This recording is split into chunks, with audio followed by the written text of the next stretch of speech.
Lacival beszélgetek, aki itt lakik a hangáron kívül. Laci, hogy kerültél ide? Úgy is megvette a lakást, és elküldtek a francba. Kidobott. Kidobott. És ez mikor történt? Egy éve. Egy éve? Egy éve. Mert akiket mostanában megismertünk, azok már nagyon régóta hajléktalanok. És te ezen, egy ilyen környéken élve, Kutya.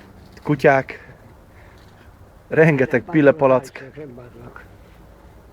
Csak nem bántanak. És hogy az egészségi állapotodról Nem tudod tudsz valami? senki semmivel.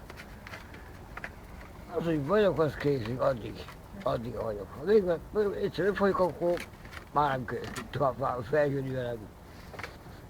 Itt tudnak mondani. A lábad ujjaival mi a helyzet? Vágják fel, minden ötöt. A bal lábadon? Jobbá mind a kettőt. Mind a két lábadról? Mind a két lábon. Megfagytak? Meg. Idén vagy tavaly?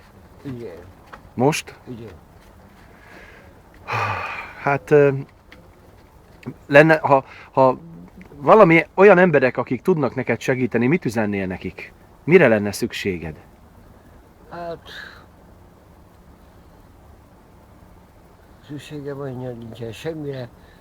Kapok elő 3000 forint tűkét, az kész. Annyi ugyan van. Még közben van három csöpögetek.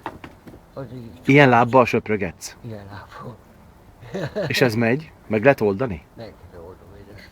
Úgy el tudok én rajta, nem érdekes. El Értem. tudok rajta. El tudok menni rajta végig. Hát köszönöm szépen, hogy beszélgettél velem. Isten áldjon. Isten áldjon.